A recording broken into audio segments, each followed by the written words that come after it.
Sure, it's okay. All right. What's up, everybody? Hi, mentees. It's good to see you guys in the chat with some rules going on for Michael Edmund. About staying. Michael Edmund. About staying. Pronounce his last name right. So yes. 2 years apart. Thank you, everybody, for joining us. Today we have this gentleman over here.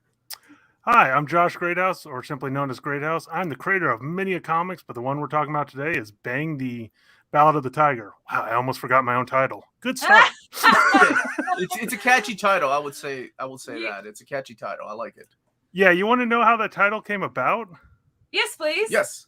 So, so when I came up with this, originally, most authors would be like, this was a story I was passionate about for years.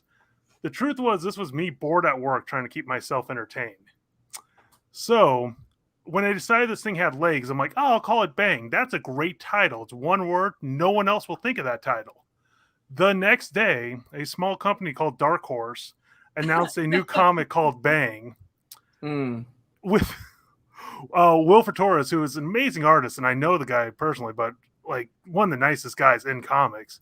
So all of a sudden I'm like, well... what do we call this book now? So, like, I went through so many titles, including, like, Fantasy Hustle. I can't tell you just how many times I was just cursing where I'm like, why did Dragon Quest get taken? That's just such a great title. Yeah. Dragon Quest. Yeah, that one was taken a while ago, though, right? Like, by Akira. How old are you? Probably before you were born. Like, that one got taken. I'm 35, so I am the oldest you can be. Like, I don't know of anyone older than 35. I mean, I've heard of people older than 35. Yeah. I mean, it's a myth, but there are people out there that are older than 35. Well, here, let me do a little bit more of an introduction of Josh. So he has more than one comic that he has created, and we're just going to start off with Bang, the Ballad of the Tiger. I'm helping him to edit it and helping with reworking his pitch that I really condensed it. I was going to share the trailer since people that may not be familiar with the... This guy is a great artist.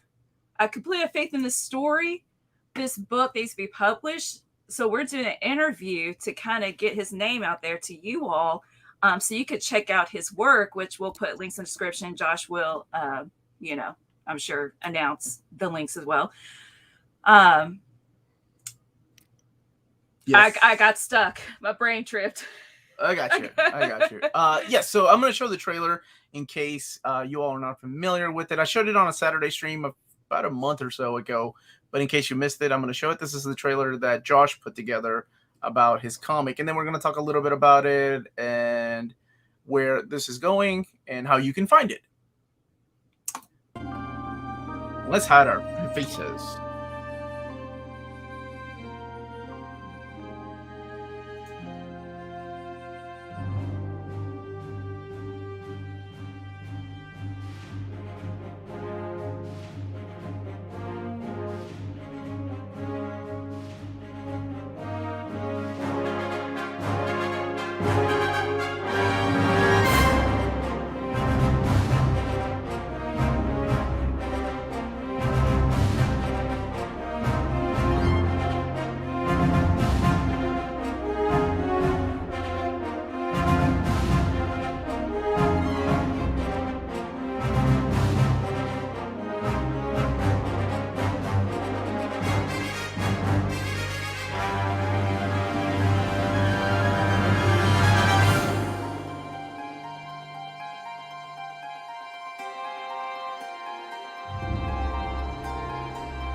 And someone's muted.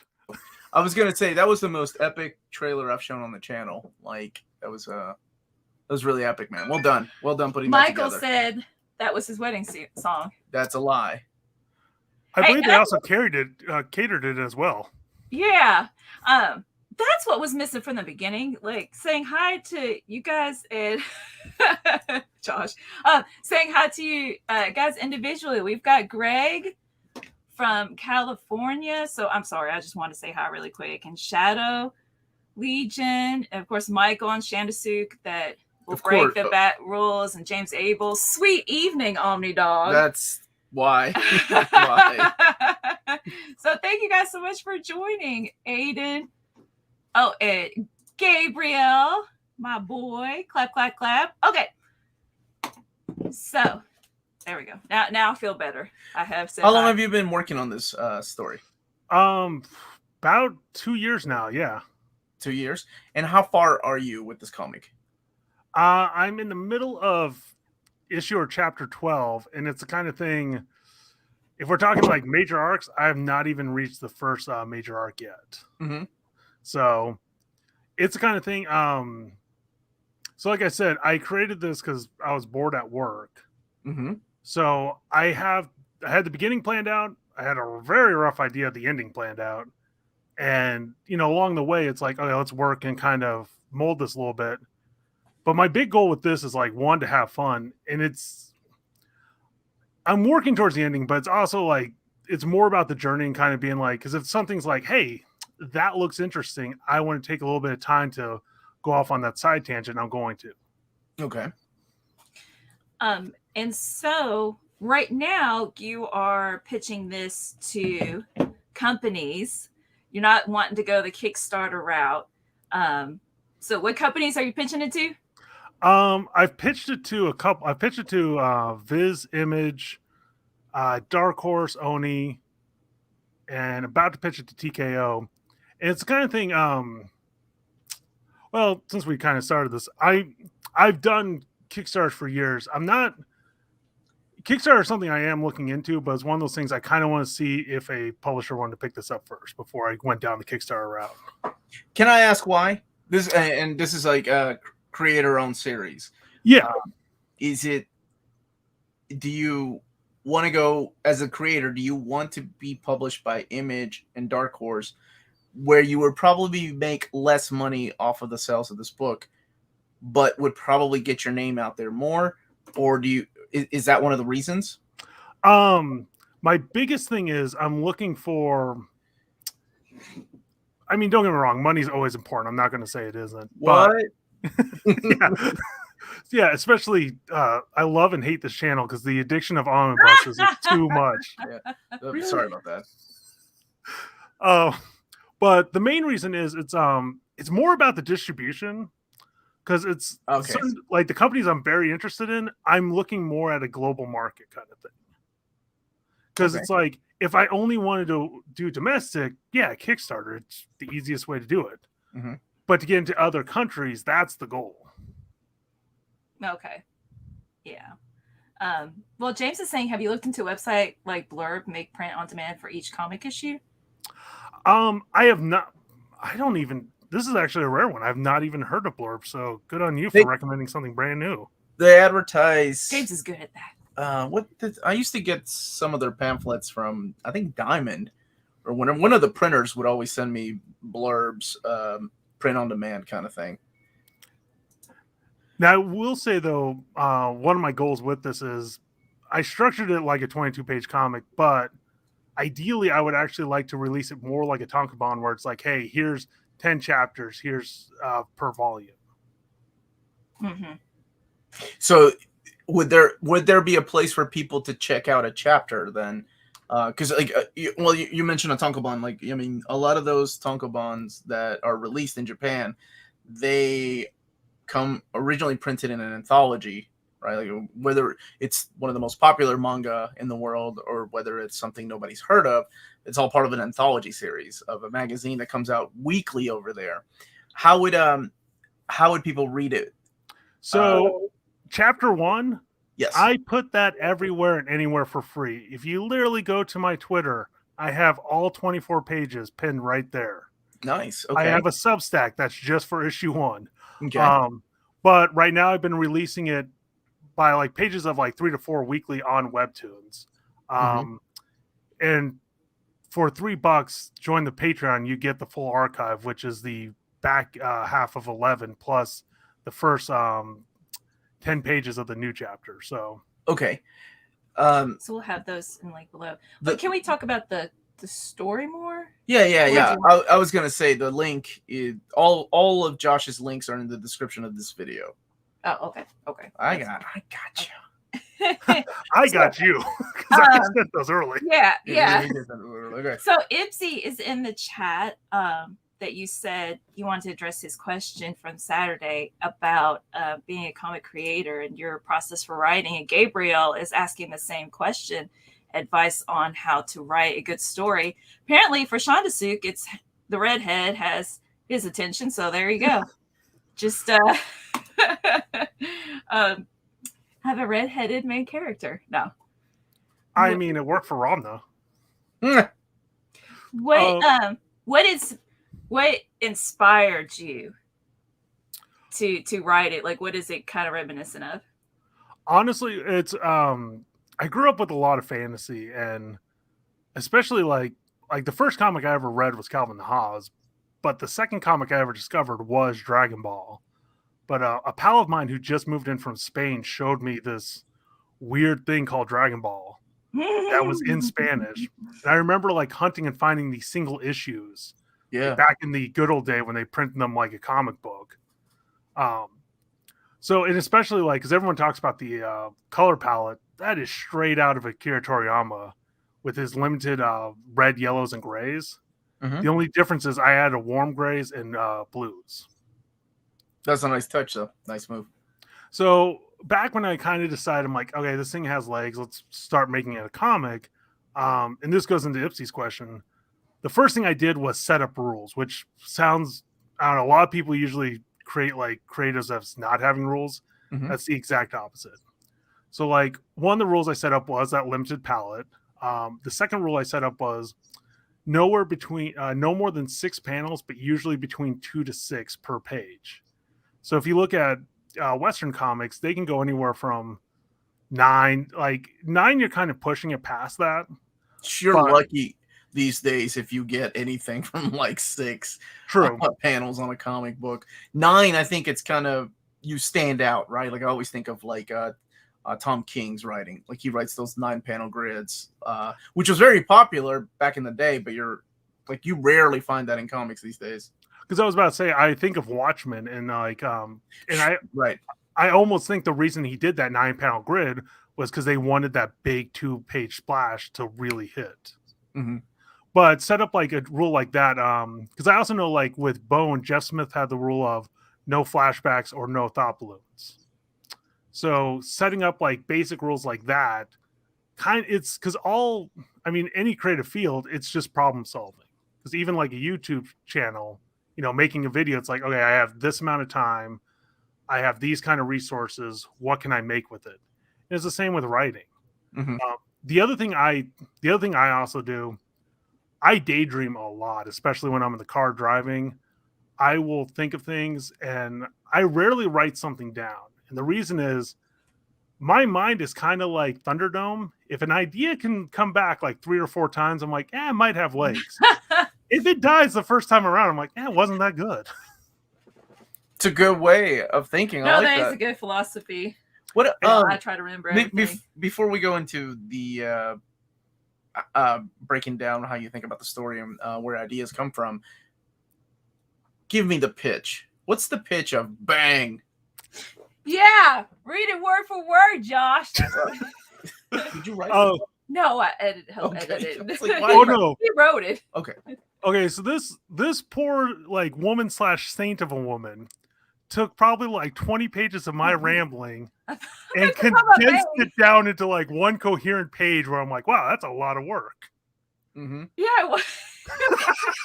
Because I was like, oh, there's such good details, but it needs to be just a page. And I think this might strike a chord, an interest, as opposed to this. And Yeah. So I would say fantasy kung fu with a girl in a silly hat taking inspirations from everywhere but Tolkien. Ha! Not or Tolkien. Okay. Well, here's the thing. I love Tolkien. I love Lord of the Rings. A lot of people love those, and too many people have gone to that well. Like look at World of Warcraft. That is based off of Tolkien. Oh yeah, absolutely. So, it's a girl with a silly hat. Kung fu, kick-ass legs. Mm-hmm. She does have some nice legs. Guys, I love. Here, let me try to pull up a picture. Just her character design with her kicking is spot on. Well, that's gonna be a minute because you got to download it then upload it, unless you got access to it. Keep talking, Josh. Yeah, keep going about this pitch. Yeah, so like, because her design, it's like, honestly, I think I was really inspired by like the British police uniform with that. Hence like the weird hat and the cape. And I'm not gonna lie, I didn't realize at the time, but it's like I basically threw her in a one-piece swimsuit. But so one example I'll give, like trying to do something different than Tolkien. When I introduce dwarves in this, I base them off of Mayan and Inca culture, which is a whole lot of fun to do, and I'm really surprised no one's gone down that rabbit hole. I'm from Peru. And yet you didn't read it. I know all about the Inca cultures. I had to memorize my Inca leaders when I was a kid. Really? Because, man, I've just been going off of Pinterest. So you don't know if it's real or somebody's making it up. That's awesome. Well, yeah. Yeah, I always said that to my friends who had to memorize, like, you know, I think it's like in the 4th, 5th grade here in America, you have to memorize the here, download a few, baby. You know, like U.S. presidents. I'm like, yeah, you guys think that was hard? I had to memorize all Incan rulers and with names like Sinchi Roca, like things that don't even, like, they're not even in Spanish. Yeah, because God, did you also have to memorize like when years they were reigning or stuff like that? I had to know them in chronological order and who was related to who.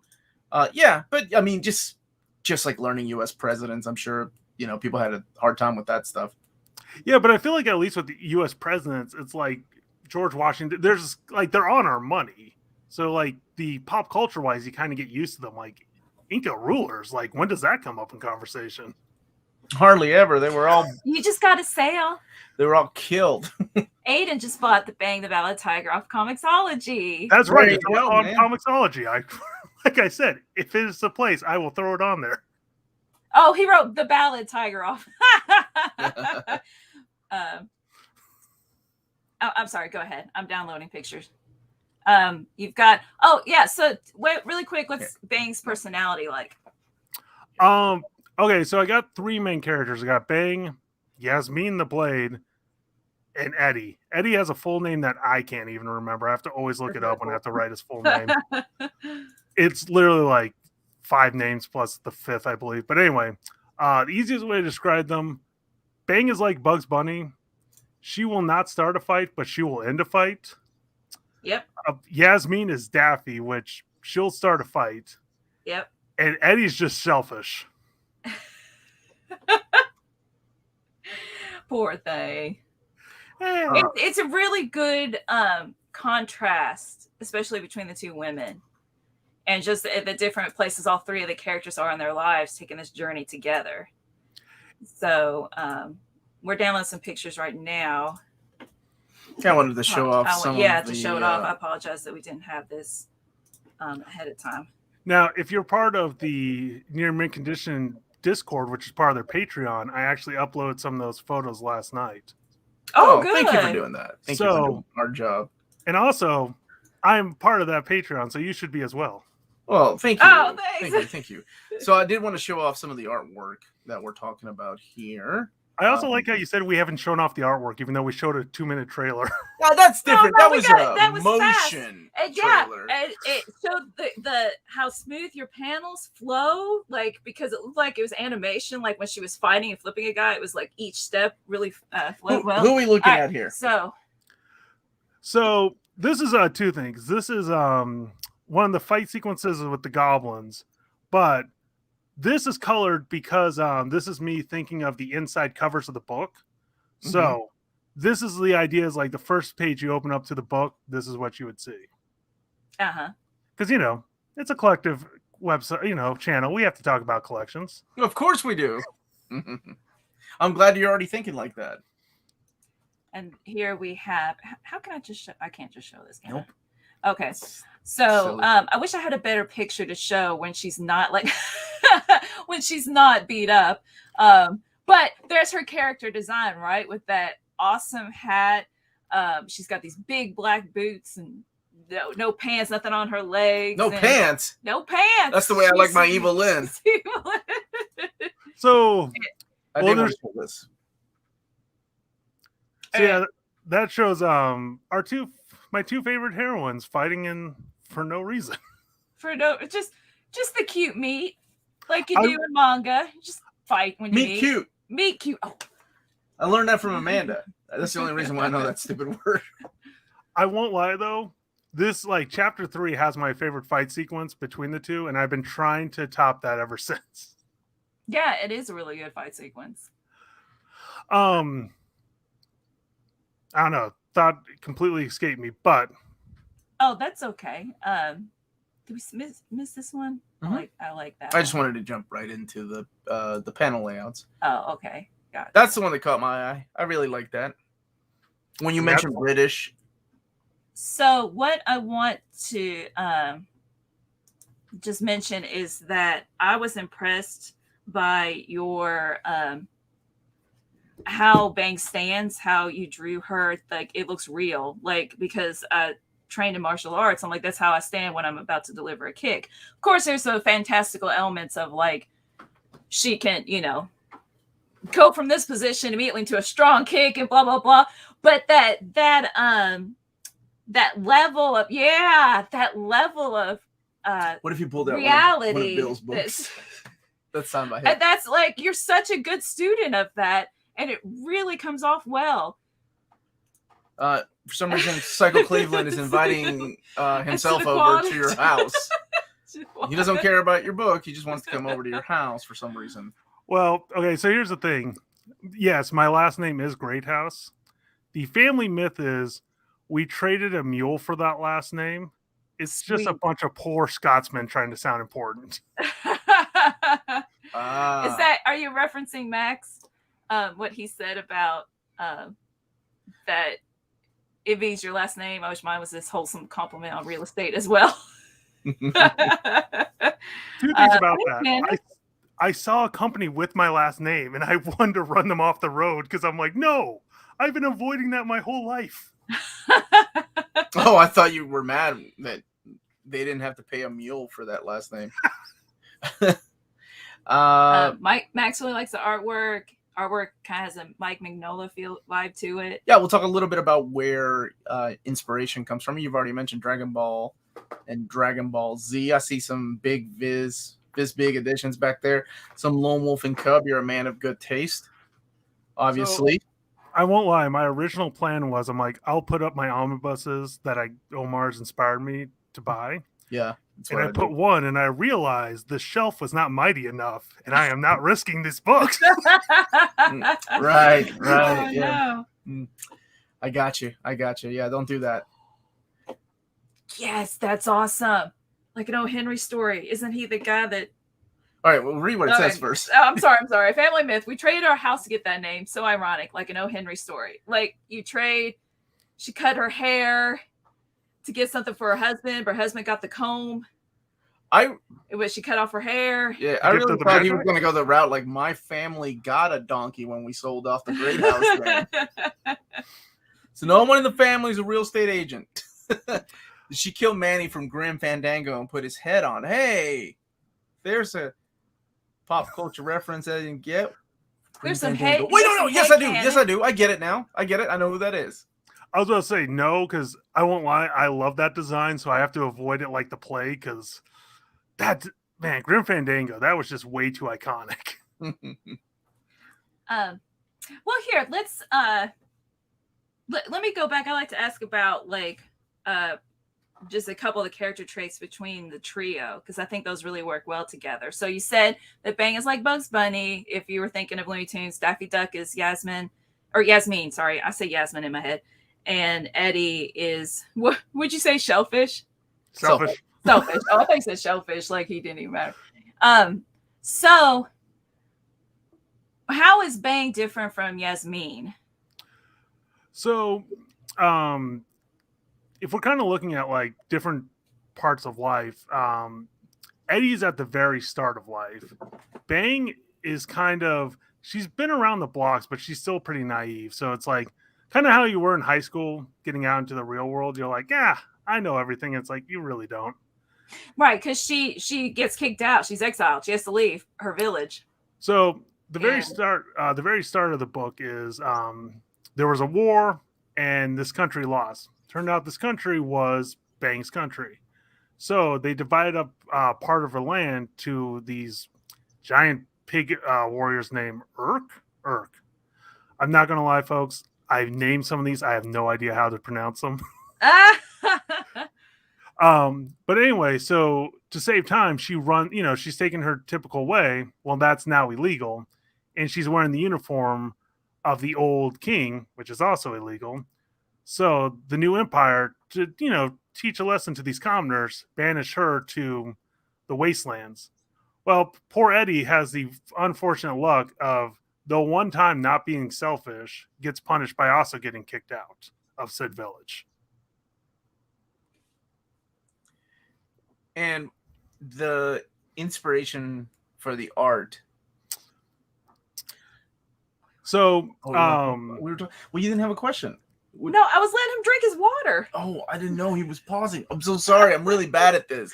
Wait, just so they're on a journey. She's going to take him to Eddie's school. To you. I'm so sorry. Go ahead. But this is what I'm not going to lie. This is my favorite part. I'm like, wow, that was a great transition between the two of them. This is that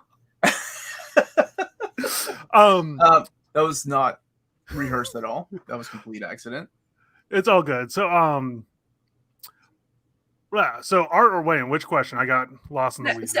Let's finish just the beginning. Yeah. So he's helping Eddie get to school. Yeah, the goal is Eddie was supposed to go to school the next day. So the goal is for them just to get Eddie to school. That is the kind of the first major arc, so that's the major goal of this. Mm-hmm. I'm repeating myself. Now, for the art question, I asked that. You did. I think a couple people have as well. But anyway, so before I was doing this, I do a lot of practice. It's the kind of thing, if you want to be good at anything, you have to practice. Mm-hmm. Well, one of the ways I do it is doing what's called TV studies. So typically, it's looking at old black and white films, such as like The Big Combo. That's on YouTube. I highly recommend that. But what you do is you pause and literally just kind of try to break down the composition as simply as possible. Not drawing it, but using like shapes and just with black and white.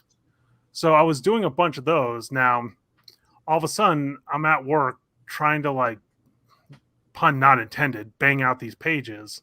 So I lean heavily into that kind of idea.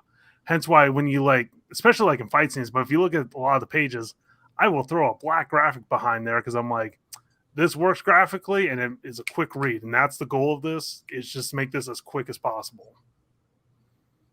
Okay.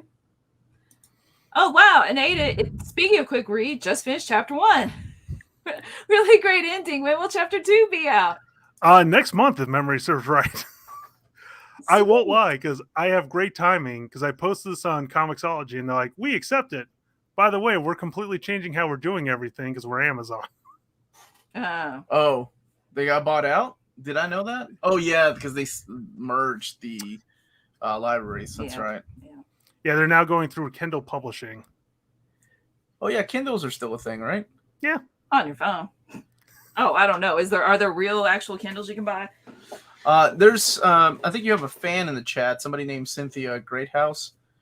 She's claiming that Greathouse is a great last name with a capital. That is my dearing mother. Oh, that's Has she read your book? Sure. Then me and Miss Cynthia are in the same page. Now I don't feel guilty anymore. Well, I was about to say, thank you you're for really going to make me throw my mom under the Yeah. bus this early? Like, you know, You threw me under the bus earlier. Oh wait, that was before we went live. Dang it. Sorry, Miss Cynthia. I didn't mean to call you out.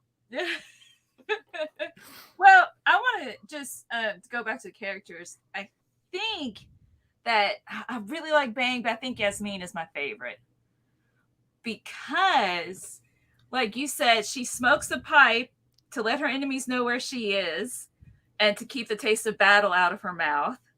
And she's just, she's so cool. She's got a cool character design.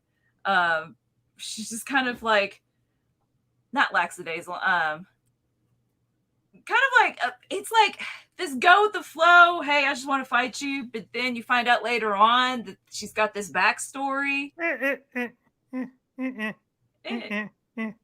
good. Oh, no, that's it. That's all I'm saying. That she finds a backstory.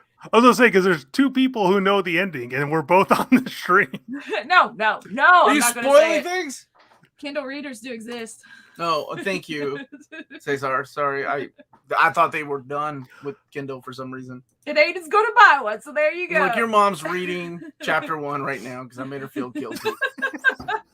She's like, I can't believe that guy I don't know called me out like that about my son's writing. Now I have to go and read chapter 1. So I think this is a strength of your book, is your characters.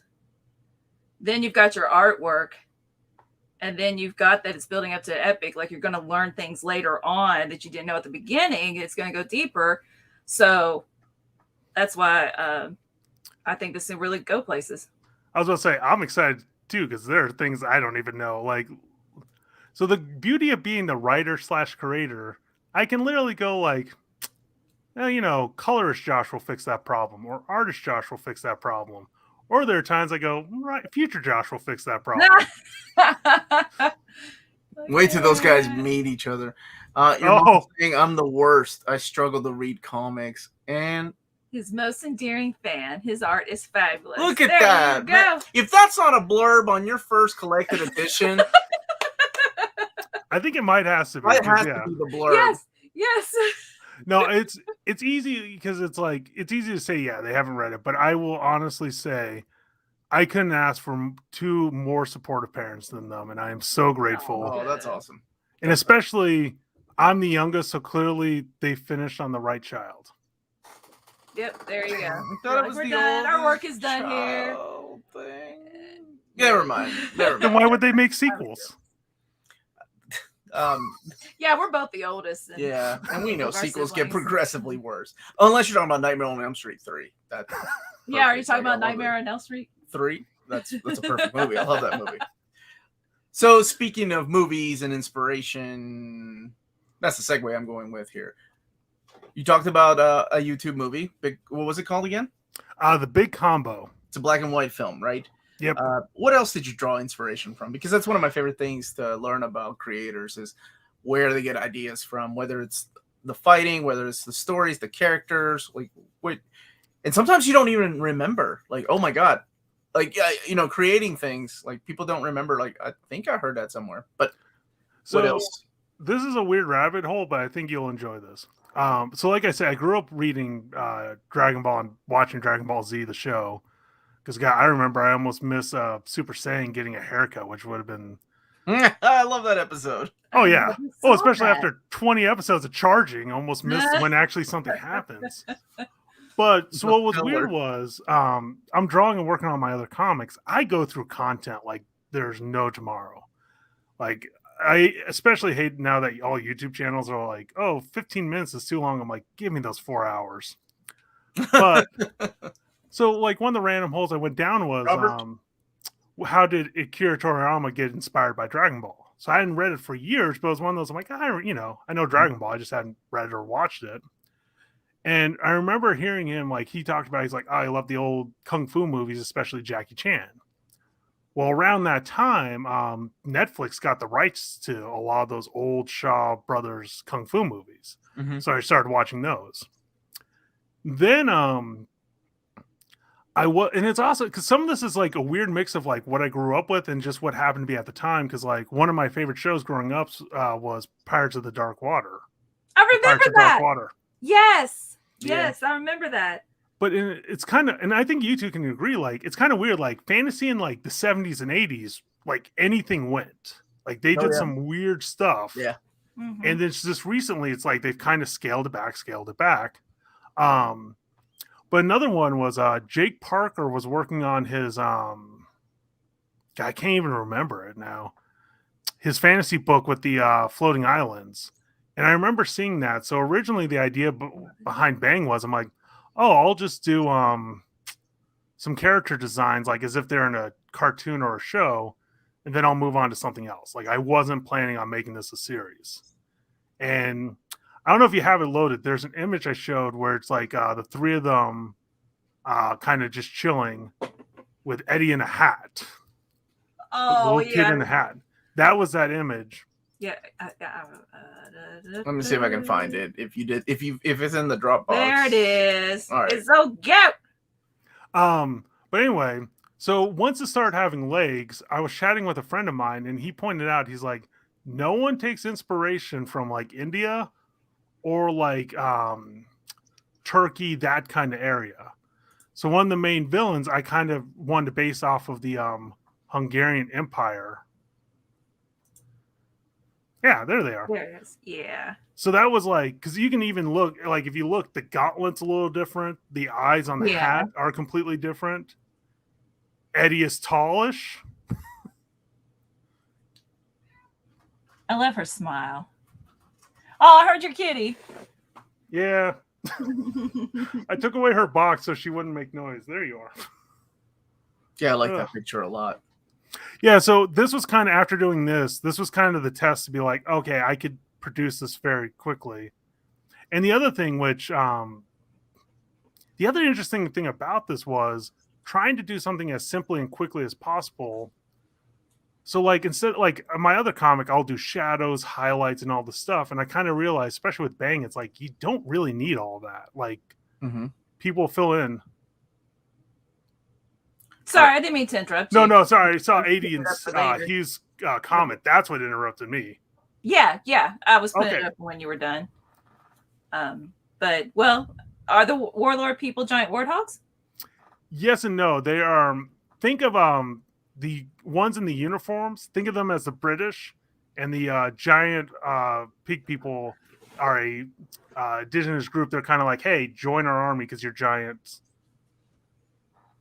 Basically, they're cannon fodder. They're like the lowest of the low of this army. So to go back to what you were saying, what was he saying? Oh, I was my gonna say, gosh. Are you Cynthia Greathouse? My last, I'll say this, my last big inspiration though, there's this really niche indie game. I don't know if anyone's heard of it, called Breath of the Wild Zelda. Right. Oh, dude, that was such a ripoff of what's it called? Sorry. What is the Genshin Impact? Oh yeah, it's a ripoff of Genshin Impact. Man. Totally ripped off Genshin Impact. When I was playing that game, all of a sudden in the game, if you haven't played, aka my mom, you run into some lizard people. And I was excited because I'm like, oh my gosh, is this like two warring factions? The like pigmen versus the lizard. No, they all work for Ganon. But that is another inspiration I took. That okay. Yeah. Cool. Got the warthogs are moblins, right? In the game, yes. Yeah. In my universe, they are URK because I took Orc and replaced it with a U. Dude, you should have taken moblin and replaced it with a G. You did. There are goblins. No one would know that. But there are goblins in that story. They're the little ones. You can credit me later under your mom's blurb. All right, I am curious about this. There is a group of people making a Pirates of Dark Water small fan film. Their Facebook page is called Pirates of Dark Water Film Series. Wow. They never finished that series. I was always curious. They did not. It was one of those. I don't know the full history, but I know it costs way too much money. and I think the toys didn't sell well enough. Yeah, Yeah. I had some of them.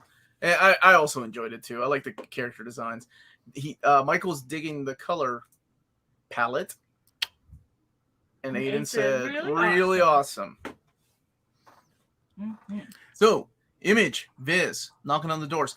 How does someone that wants to publish a comic book do that? What do you do now in this age of wonder that we are so connected with social media, the internet, instead of going to conventions and having to show your portfolio to different people? How do you, Josh Greathouse, get the attention of someone at Image or Viz or Dark Horse?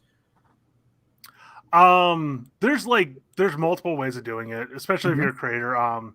Networking is always probably going to be the best because Okay. I won't say with who or what company. I do know a couple editors, so that always helps. Yeah. Putting out the work, because here's the crazy thing: like, you can have the best idea and it will fail. Let's just simply look at Fifths of the North Star. Like, that book when it first came out failed terribly. But through fans, especially finding out online, finding the show, they're making all this stuff. All of a sudden, Viz is now releasing it as a hardback edition. So at the end of the day, like, the best, there's like physically putting together the packet of like writing an elevator pitch, synopsis, yada yada. But it's like just doing the work and putting out good work and sharing it with people. Because especially like channels like this and the community you've built, they have more power than like almost anyone. It is, like I said, if fans want something, companies will notice and pay attention. They have more power than Castle Grayskull? It was He-Man that had the power. Well, he got it from Castle Grayskull, didn't he? Do you even He-Man and the Masters of the Universe? Nerds. Uh, I was a Thundercat fan. oh, I was too. Yeah. So, do you mail out stuff? Are there portals where people can upload artwork and pitches? Like, do you is there a contact person? Most companies have a submission. Okay.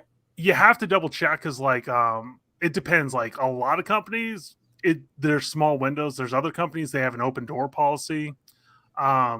Typically, too, it's the kind of thing like, I will say it's very rare for a company to get back to you. It's more often you just kind of give yourself like 2 months. If you hadn't heard anything, they did not want it for whatever reason. Mm-hmm. So you don't even know if you get, man, that sucks. You don't even know if you get rejected, right? Or fix this, or maybe, hey, this could work if you change this. Well, I honestly think it's a couple things. Like, one, if a company's interested and there's a couple small tweaks, they'll send something. Mm-hmm. I'm almost curious because, one, I do know, like, I feel like most companies nowadays are understaffed. Like, they are. Oh yeah, absolutely. Yeah. DC. Two, I didn't even cough that, did I? I can't do it. Cough. You just said DC. I don't know how to cough. Say something. I heard her say Izzy. I'm like, I don't know who Izzy is, but man. But I think the other thing is, you officially can say it's like, oh, we never rejected you. You can put that in the back of your book too. I was never rejected officially by Image or Dark Horse. Oh my gosh. I'm just giving you gold here, man. That would be true, except I was rejected by one of those companies because they actually sent me a nice rejection letter. Oh, I'm And sorry. no, here's the thing. I actually it sounds like a joke. I actually appreciate that they took the time to go, that's not for us. It's like, hey, thank you. Yeah, like to at least not. I would in the back of my mind keep waiting. Like, yeah, just some communication. Yeah, I get it. Yeah, speaking of blurbs, that reminds me of Kevin Smith films. When he used to release DVDs, he would always put like the worst reviews for his movies on the blurbs. Like, I thought that was such a cool little gimmicky thing. Because I think I know comics have done, and I won't lie, it does work at times. Because all of a sudden I'm like, okay, Worst this comic is the I've ever worst. read. Of course, I'm gonna pick it up. What is Well, this about? Especially too, because like it depends on what. Because I know like Ed Pittsburgh. I'm going to butcher that name from Cartoonist Kayfabe with the Red Room. Like, he does that all the time on his. Does he? Oh yeah, He got a good sense of humor though. He's an interesting guy. indeed. I've never had the chance to meet him. Just fan of the Met show. him at Baltimore a couple of years ago. Really nice guy. Nice. As a obviously I had to connect with somebody that loves X-Men as much as I do. So, Man, yeah. okay. I'm honestly going to say, one, I don't believe anyone loves X-Men more than you. There's a lot. Chris Claremont might argue with that. Look, and this is how I'm going to argue this fact. Mm-hmm. He wrote a lot of those books, but you did a retrospective going through the complete history, the good, the bad, and the ugly. Oh yeah, I did. And I have a feeling that he's read a lot more than he claims that he's read. Like, I'm pretty sure that it's like keeping tabs on your ex-wife or whatever. He still goes back there and looks just to see what they're up to. Oh, that reminds me. I haven't checked on my ex-boyfriend in a long time. I'm going to go Facebook stalking. What? You just reminded me. This is the best /Wizards interview on here. I have no idea what this is. Chandasuk got Chandasuk, I always say your name wrong. Got chapter 1 of Bang. Woohoo! We need a bell, like Dean. Yeah. And Chandasuk don't even like anything besides DC Comics. You won't regret it. The art is really good. There you go. There's an actual blurb. Yeah, you can use that one. Yeah, use that blurb. Use this blurb. Omar, creep levels are rising. What? I was comparing Claremont. Anyway. No, about Facebook stalking. So what other projects are out there with your name on it? So I do have Unprofessional, which is a sci-fi webcomic that's out for free at unprocomic.com. Is that one of the links you sent me? That is one of the links I sent you. There you go. I also have another. So that one's sci-fi completely. That one's the one I'm taking care of the art because I'll spend like a week on a page, whereas Bang I can do like 2 pages in a weekend.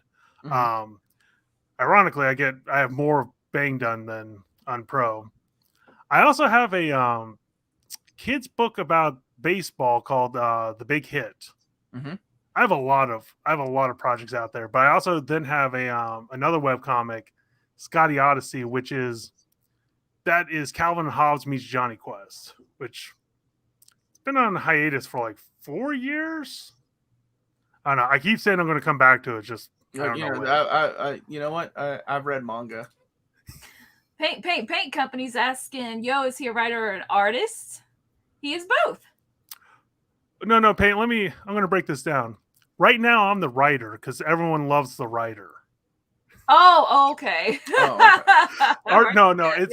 I do all of it. Literally, and I was, once again, Melanie is a saint for taking the time to help me edit this. But like my halo. Because I was actually excited to add someone else's name to the credit page. Well, to clarify, my job is to read for clarity, like the dialogue and the punctuation, or maybe consider this word, that kind of stuff. Like, so job as editor is not anything to do with the story. And also, listen, Josh, I didn't tell you this. When my brother-in-law was looking at your art, I was like, yeah, and I gave a couple of suggestions, and he went, don't. He was like, I was like, okay, I know, but I quit because I was like, hey, what about this? I'm not an artist. So okay, first of all, like, no. I actually because there were a couple of your suggestions. Because here's the other thing: it's easy to kind of go like, "Oh, this is an artist book." I love artists; they don't pay. They're not the ones buying the books. It's the average audience. So if it's someone from the average audience goes like, "Hey, I'm not getting this," that's my job to go, "Hey, I need to fix this." Well, okay, there you go. There you go. But I just want to let you know. I will say the editor's job over the years in comics has changed. I will back in the 60s. I remember looking at editor notes like from the 70s, and having the artist like having that much pull. Because most of the time when you think of editors these days, hell, I was reading a Marvel comic just today. I think it was, what was it? Oh, I was reading Cable, the latest Cable trade paperback, and there's misspellings. Like, wow. And that happens a lot. But back in the day, back in the 70s, like editors would make the artist change. Like Hulk's foot looks weird. You need to make it smaller. The angle doesn't make any sense. Like over and over and over. I remember John Buscema complaining about, not complaining, but just talking about how many times he had to change something on the art. And it's interesting because you never hear that. You never hear of an editor telling Jim Lee, hey, make his head a little bit bigger. I think it's yeah, because like honestly, I would love to. It would be interesting to have a round table between like, God, it'd be hard to find like an editor from the 60s, 70s, 80s, maybe like 90s, and then like modern day, because just to hear like how they think. Because in You like skipped a couple of decades. You said 90s, modern day. You skipped the aughts. You skipped the 10. What do you call it? The 10s? You call it the aughts. Oh my god. We're in the 20s. Oh my gosh, we're in the 20s. Yeah, whatever we're on.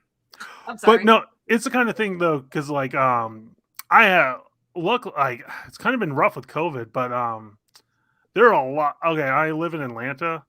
There are a ton of artists, especially comic book artists down here, and I would share like my pages with them, and they were kind of one of the groups that really kind of let me know this thing had legs because they actually liked it. That's awesome. So it's the kind of thing, yeah, it's because there's another pal of mine who looked at some of my stuff and he literally was like, this panel's not working, change these. So, but yeah, it is, because like I said, it is interesting because if you look at like Japan, I know their editors still make those kind of changes and rules to stories. Mm-hmm. And I would love to know a little bit more about the European market because I don't even know, like, that's a mystery to me, like completely, like how much say they have. Isn't it? And I think with the American, it is a lot different than what we have here. I don't know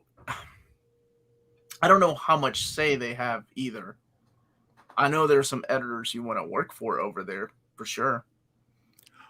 Well, I was about to say, I think the thing with the North American market, we're in a weird growing pain right now because a lot of things are shifting, a lot of things are changing, especially like Penguin Random House. I mean, got IDW as well. Oh yeah, which is a nightmare for people like me that make videos on upcoming collected editions. Today, actually, I had the day off. I was making lunch, and he's like, how does this work? This website. I had to text David, and he couldn't figure it out either. I'm like, I can't find the Marvel books. Like, and he's like, this doesn't make any sense because the dates are different. So anyway, I'm sorry. That's a different topic. But yeah, it is interesting to see how. I'll never forget Fabian Yesesa telling me that there was 2 books in the whole time that he worked at Marvel Comics that had nothing changed by an editor. It was like 2 books are actually my words 100%. One of them was an issue of X-Men. I think it was X-Men 28, just randomly. And one of them was Deadpool, the first miniseries, issue number 3. And I said, man, that's so weird because I thought I was reading your, you. And he was like, no. It's not a bad thing. It's a good thing. A good editor, that's what their job is, to change things.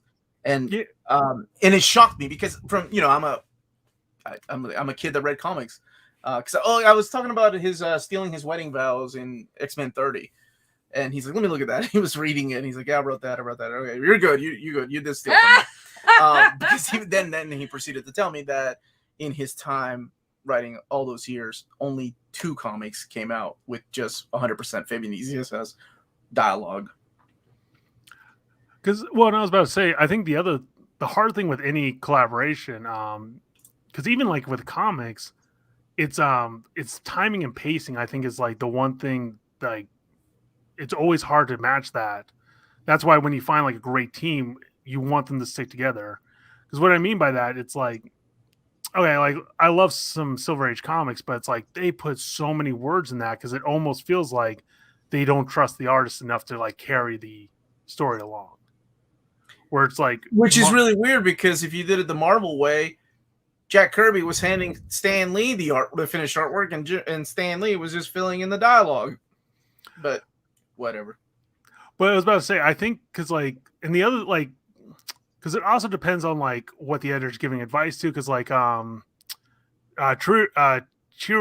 at DC, like we got some amazing projects that he was the spearhead to.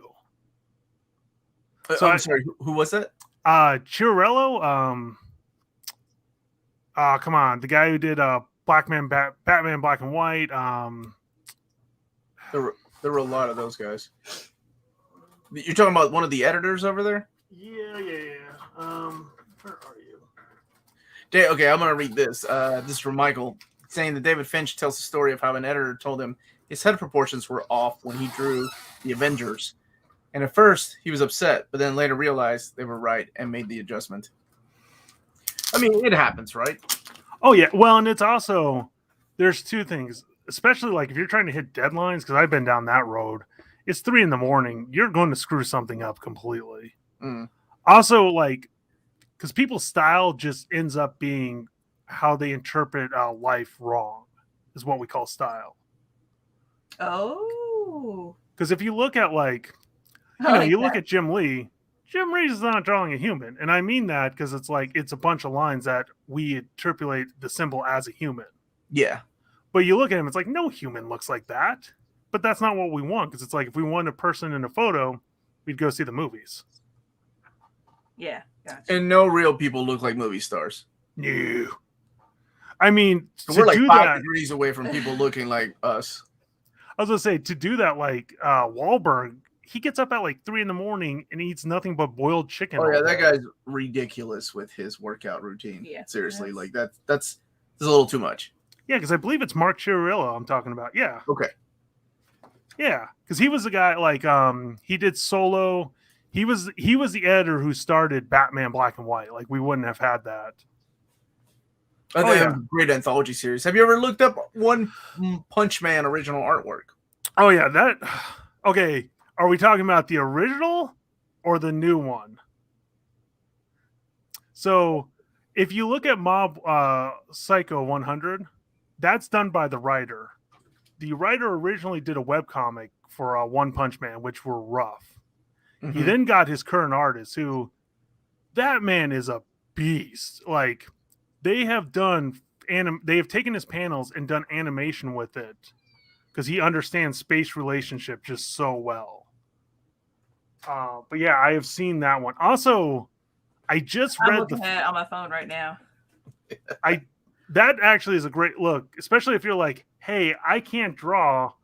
Look up One Punch original art. You will feel better about life. I guarantee it.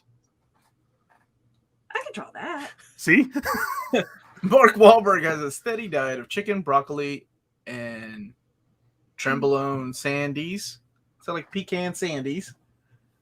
I don't know what that is. Do you prefer more dialogue text in your work, or do you prefer more animation? I prefer more animation because like another big inspiration for me is this is the name I'm going to butcher, Genji Tartakovsky. I love his work. Yeah. So like I grew up on Samurai Jack, Powerpuff Girls, Samurai Jack, and Primal. That guy? How do you say it? Yeah. I'm not gonna butcher that man's name. Tartakovsky? Sure, that's it. Omar saw me fall through that ice, and he's like, "I'm not going out there." I've been there myself every time I put an episode out. So I have the version that I always thought in my head, and I don't think it must be complete. Go. I was gonna say, the one thing I've learned too, especially if you only speak one language, there's certain vowels, just like connections, that's like I never have to say like Tartakovsky, like certain word. There we go. So it's like I've learned like at times to ask where things originate from, just so I can get a better grasp on this. But anyway, no, I love. Well, it's like I feel like I get drawn to a lot more. I'm always an artist kid. Like I find it bizarre when people are like blah blah blah's run. I'm like, he didn't draw that. Oh, that's the writer. Right. Yeah, because it's like I said, I'm an art kid, and don't get me wrong, especially when you find a great writer, especially like, you know what, I will plug an underrated one, Doug Wagner, who does he has vinyl right now. He's done plastic, but his work on 12 Gauge Comics, also 12 Gauge Comics, if you love noir, check them out. Like I highly recommend them. I wrote Plastic down in my list of books to read. I haven't read it yet. Oh man, it is sick, twisted, bizarre, and probably the best love story you'll read. Not really, but I'm plugging it that way. Okay. All right. That's a good plug. Anyway, I like, because here's how I feel. very rarely have I looked at a piece of dialogue in a comic gone, that's really great. It does happen. But overall, I think more of the art. And like I said, with Bang, especially being an action comic, like the less I can say, the better. And I've even found myself at times, I'm like, okay, I need to slow down and actually explain this stuff. Because, it's hard to have a fight sequence every time. Even though for the first 10 chapters, I literally had a fight every chapter. Mm-hmm. Yep. It's a lot more fun to draw too. And I've got a personal question here. When you're drawing or when you're writing, do you find yourself listening to music or watching television in the background, or do you just? It's always a question I ask people, like, or do you just sit in a room all by yourself and it's just you and the? Oh wait, it's all digital, right? Yeah. Well, okay. Yes, Bang is all digital. I actually grew up doing things traditionally. Good for you. And I went to the Savannah College of Art and Design. Yeah. So I even know how to do like hand lettering. Am I going to do it between my spelling and everything? No. Okay. But to answer your question, I listen to a lot of YouTube. Oh, okay. Especially because there's certain channels I love. Like, okay, here's a fun one who does not get enough recognition. Mr. Fusion. He's been doing a deep dive into Dragon Ball manga for the last 10 years. He's on the Boo arc now.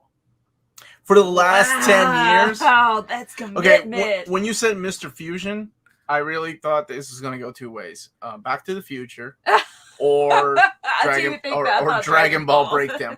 Did you know, and I'm sure you knew that the idea of fusion came from the guy that did Video Girl I and DNA? I did not, actually. Yeah, so Toriyama was talking about him and the other mangaka are friends. I don't know if they still are or not. But he was talking about who could beat up Vegeta, and he's like, well, obviously the strongest is Vegeta and Goku. If they were to combine, that would be the strongest character in the manga. And that's how the idea of fusion came. You could tell that to that buddy, your friend Fusion, Mr. Fusion. Sorry. I'm sure he knows. I do not know him. I just follow him. And actually, fun fact, you're right on both accounts. I thought it was a Dragon Ball thing. He got his name from Back to the Future. Oh, okay. Wow. But yeah, so it's the kind of thing I especially like another great channel is Super Eye Patch Wolf. Oh yeah, I used to watch that guy when I had time, when I used to watch YouTube. But he has one, especially like what makes a good fight sequence. Oh my gosh, that really opened my eyes. Because spoiler alert, you should watch it like twice. He's phenomenal. But he breaks it down where it's a conversation between two characters. It's a dialogue, and he uses not Enter the Dragon, the Chuck Norris with Bruce Lee one. That was come on, Omar. Hands of the why Chuck Norris. Why is the only one I can think of Deadly Hands of, and it's not. That's not even Bruce Lee. I know it's not. I thought it was Hands of something. Dragon, not it. Monos, Hands of Fate. Nope, that's not it. You are not fast at looking up stuff. Anyway, there's a famous fight sequence between I really screwed that up. Bruce Lee versus Chuck Norris, and he breaks it down into a conversation, and it's really well done. But and the thing is, like, so I typically I like to listen to a lot of audiobooks, music. Way of the Dragon. Yes. Oh, and they said it too. Okay. Fists of Fury. Not quite, but a good one. No, but anyway, the other problem I get into with music, though, I'll often do this where it's like, this song, I want to listen to this song. Song finishes. Oh, this sounds good. So it's like I'm not really drawing. I'm actually you're focused more on what you're going to listen to next. You're right. Now, I will say this. I became a huge Critical Role fan because they have over 400 episodes, and each one of those are 5 hours long. So I don't have to think. I can just listen. Those guys have a huge fan following. Because they did over... Because everybody's writing a comic. And they're listening. Also, fun fact, and I'm not going to say where, I did make fun of Critical Role because I'm that kind of creator. So look out for that. In the comic. Oh, okay. He just said spoilers. Oh, no. You didn't say where. Okay. Okay. Got you, Josh. Now, anybody got any more questions in the chat for Mr. Greathouse? Ask away.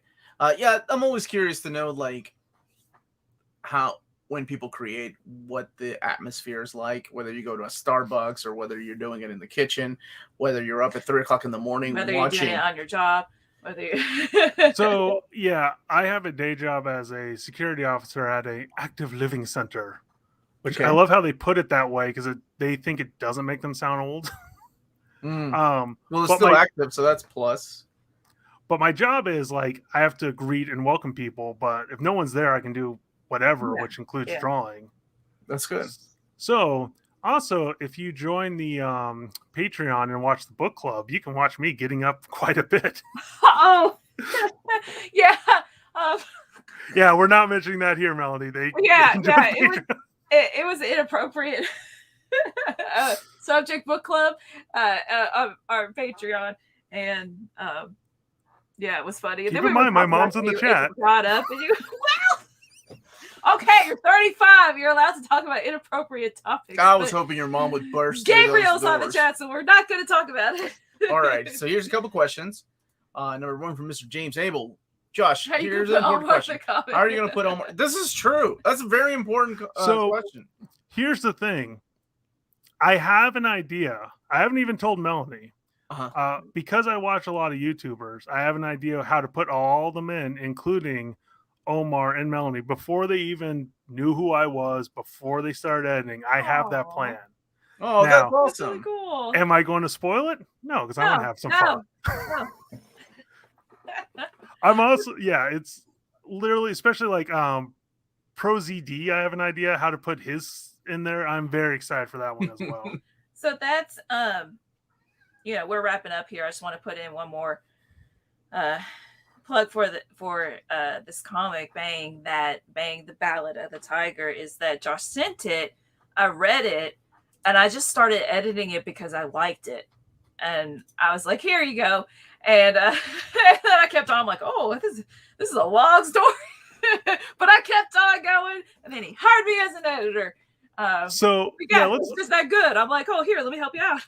No, I got to tell it from my point of view because this was too great. So I got like rejected and kind of looked like I was like, it looks like I'm going to self-publish this comic. So if I'm going to self-publish it, I'm like, the first thing I'm going to do is shotgun it out to a bunch of channels, which I did. Like, I think I sent it out to like 20 channels. But the thing I also did, I'm like, let me include like let me be honest, include a thank you letter. Why? Like, it was basically like, hey, this is something I created while listening to your content. Thank you. And just because even like, I don't even know if Omar's read that original email where I sent like the original thank you. I read all my emails. I didn't have time to read the comic book though. I'm sorry. But anyway, so I go to bed. I wake up. Dropbox has like 50 comments, which I didn't know this was a feature of. So I was like, what is going on? So all of a sudden I had Melody being like, oh, this is cool. I'm going to edit. Like, it was like, this is cool. This is wrong. This is you wrong. were already fixing this is wrong. That's what I'm telling you. Like, I was like, oh, I can. Did he ask you to fix it? No. Oh my gosh. Okay. Now here's the thing. Omar views that as a negative. File. Huh? Omar views that as a negative. I woke up to this great gift of someone being hey, change his file. I'm writing on the side. I'm like, hey, put a comment here. Hey, so you were erasing his pictures and redrawing. No, what? No. I was gonna say because I can say I have no spelling errors, unlike Cable.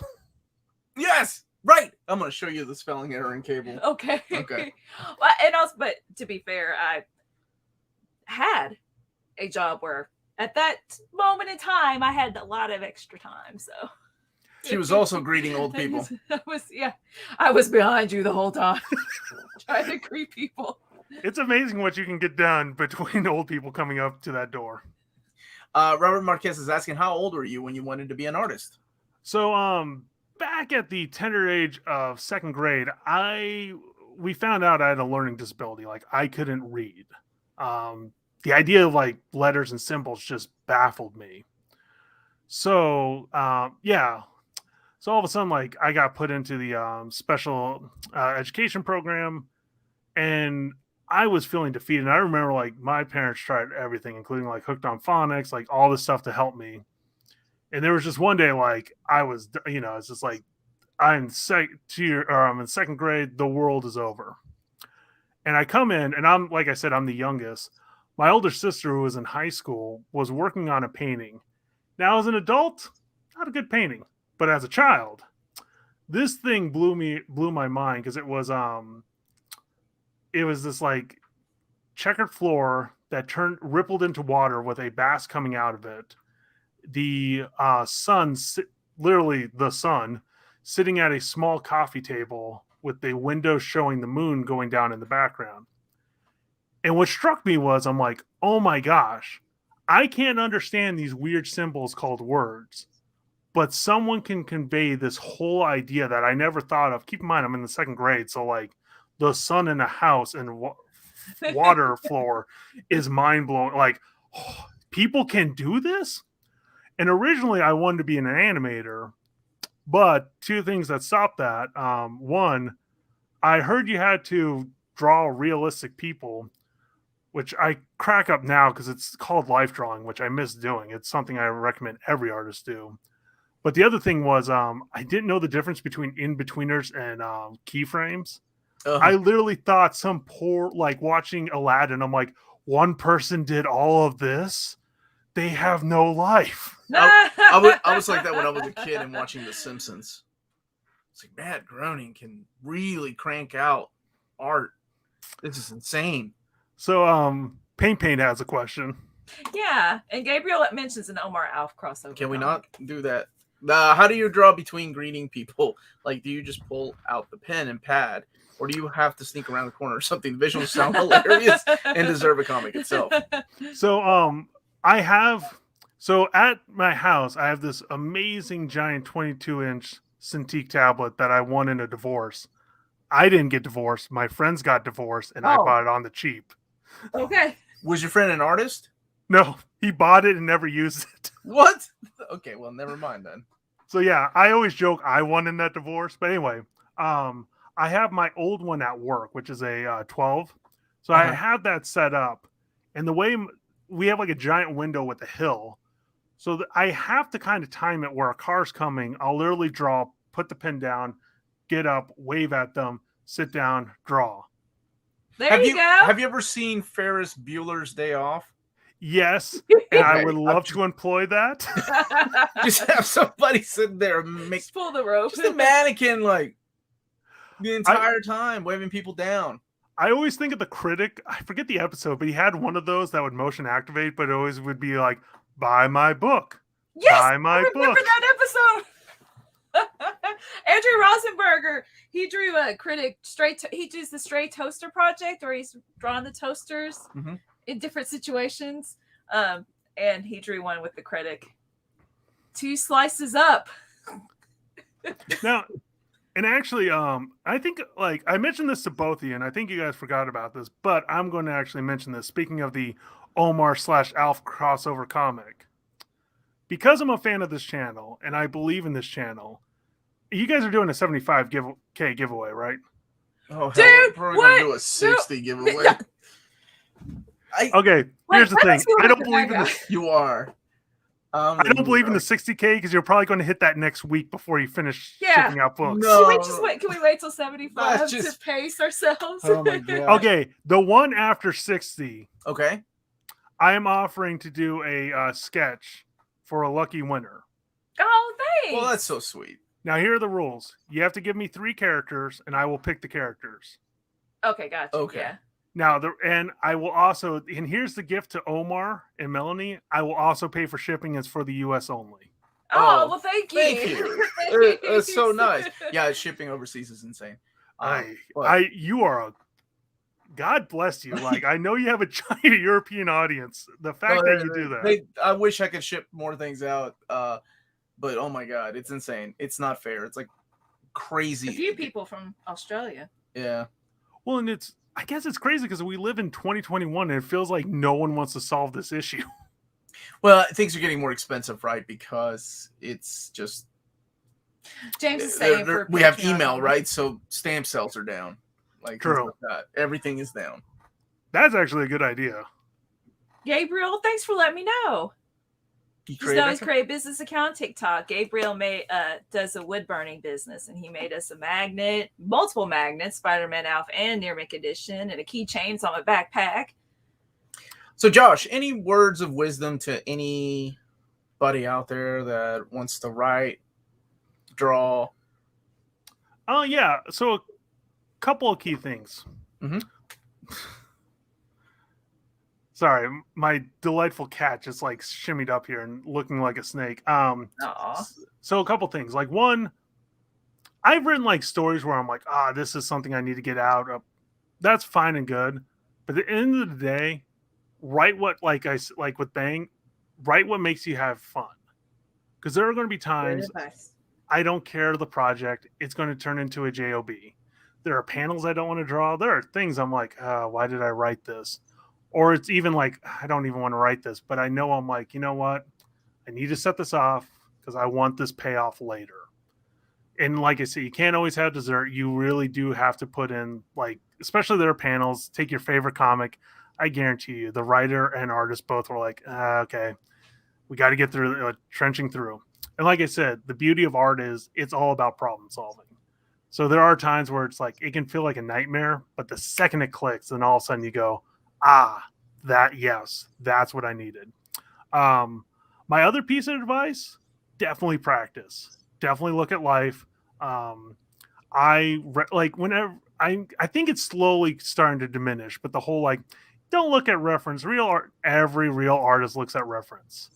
I can tell you this much. You can even find my Pinterest account because it's like me and everyone who's planning a wedding uses Pinterest. And I have folders for, because I have backgrounds for Asia, backgrounds for Europe, backgrounds for the Middle East, backgrounds for America, creatures, mammals, fish, reptiles, like literally everything. I have a whole, because a lot of my action sequences I take from gymnastics. Like you would be surprised how often you can get a really cool looking shot for in between fight sequences using gymnastics. But definitely practice those TV studies because it's even the kind of thing like I should probably just break down, make a YouTube, like kind of explaining it more. But I would even recommend if you just want to be a writer, doing those TV studies that I was talking about earlier.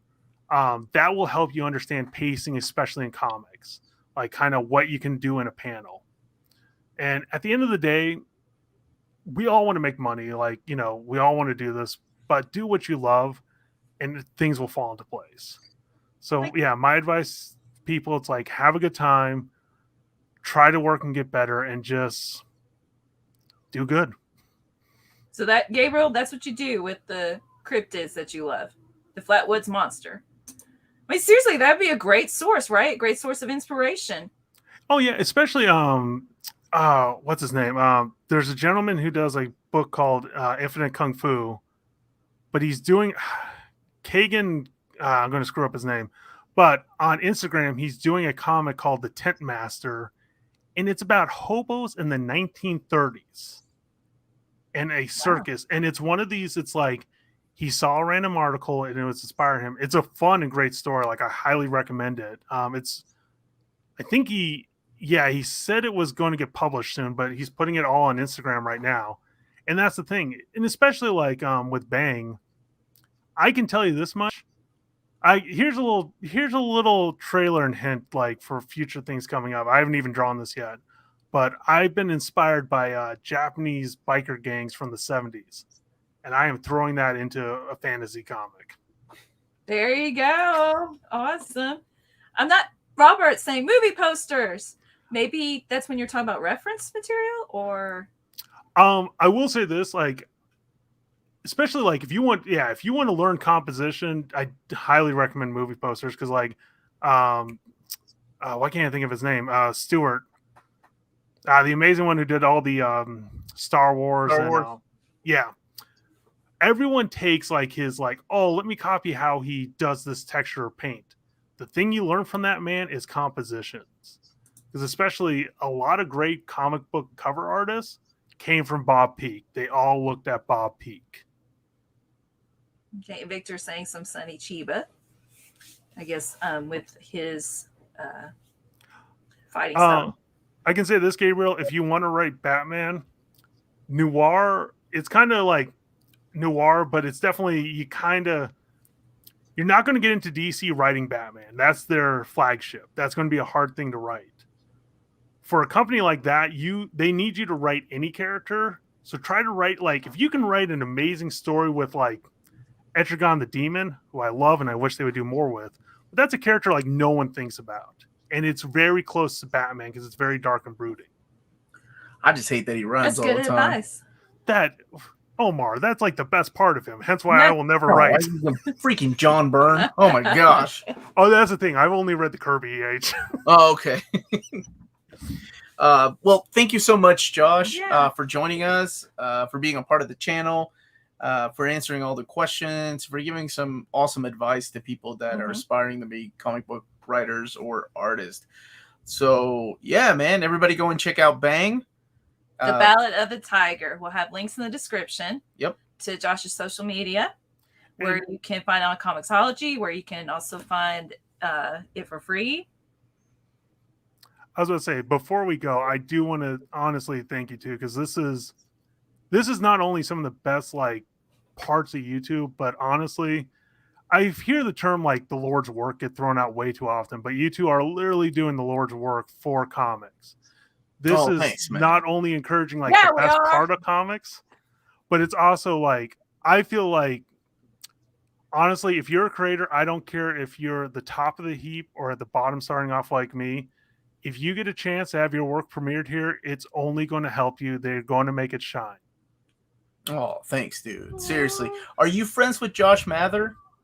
I have no idea who that is. I thought he was your friend. He's like, dude, I just made it. I made it. I think I do. The problem is I do not. He doesn't have an image. Oh, okay. Sorry. Okay.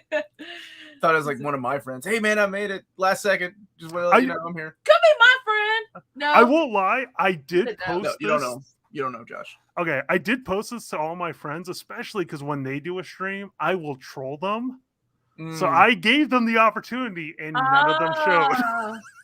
I'm just a guy. I'm just the guy. I love you. All right. Thank you, Josh. Thank you, Josh. And thank you, Josh. Yeah. Yeah, no, now we've moved on to this, Josh. Goodbye. Yeah, everybody, please check out Josh's comics, not just Bang, but all his other work. Hit that like button.